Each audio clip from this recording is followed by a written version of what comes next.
We have breaking news. Israel says its military is launching strikes on Hezbollah targets in Lebanon. The new attack comes after a second wave of device explosions across Lebanon and Syria.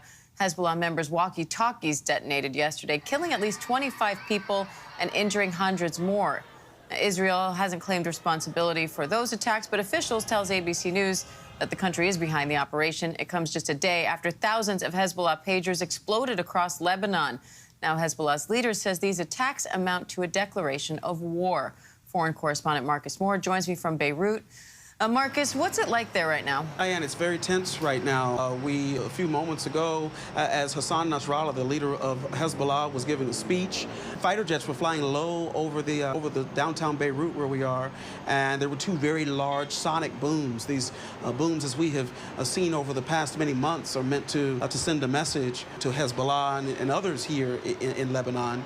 And all of this is happening, as you were just reporting, that there have been new strikes reported in southern Lebanon, just as Hassan Nasrallah was speaking. The IDF saying that these strikes were targeted at Hezbollah infrastructure and were in response, from strikes that Hezbollah was carrying out in northern Israel. This has been part of the daily tit-for-tat that we have watched unfold, and also adding, Diane, to the concern that we have been talking about for so many months about the potential for this to spread into a wider conflict. And on that point, Marcus, Hezbollah's leader was already calling it a declaration of war, talking about these device explosions. Now, with Israeli airstrikes added to that, where do you see this going from here? Well, I mean, I think where we are right now is we're at that position where concerns are very real, and in every sense, there has already been a war being waged in southern Lebanon and northern Israel. We've seen these attacks going back and forth. The concern is that it could grow into something much bigger. And you mentioned Nasrallah talking about the explosions, the simultaneous explosions being declarations of war. In his speech, he made the point that these were devices that were set off in civilian areas. He said they were detonated without any concern for who might be holding those devices or anyone around them. So really trying to make the point that what they have watched unfold here, he said, crossed all lines, all red lines, both legal and moral.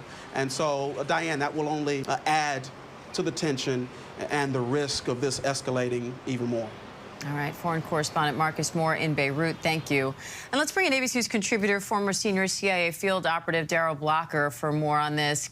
Daryl, what do you make of those words from the leader of Hezbollah, that these device explosions are a declaration of war, and now on top of that, you're looking at these Israeli airstrikes? Nasrallah's words ring hollow, Diane. The declaration of war has been 10.5 months of incessant bombing from Hezbollah into northern Israel.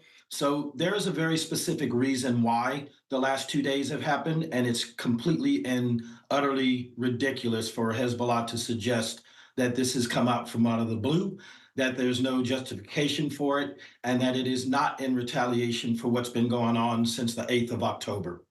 Now, Nasrallah is vowing to fight on, but he did acknowledge that these attacks were a major blow. So how have they impacted Hezbollah's capabilities? I mean, just think about this. Everyone should consider the fact that as of right now, they can no longer use their cell phone. They can no longer trust their laptop. They can no longer trust anything that can receive or send an electronic signal. They are completely discombobulated. They don't know what to do next. And at some point, they're going to have to trust that they can communicate again, but they're always going to be aware of the fact that the long reach of the Israelis or whoever was responsible is just right around the corner. That's disconcerting. So, Daryl, how are the U.S. and its allies working to try to de-escalate this? And what are you watching for now? So what you're looking for now, the different indications and warnings in the aftermath of this is, what are the taskmasters in Iran doing? What are they going to pull someone aside and say, hey, let's cease and desist. Let's figure out some way to de-escalate this.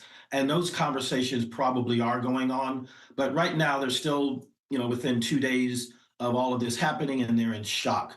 But de-escalation is always the purpose for intelligence services, particularly the U.S. intelligence community, to get both sides to reach some type of impasse, to at least agree to disagree, and to stop this senseless killing that's going on. ABC News contributor, former senior CIA field operative Darrell Blocker, thank you.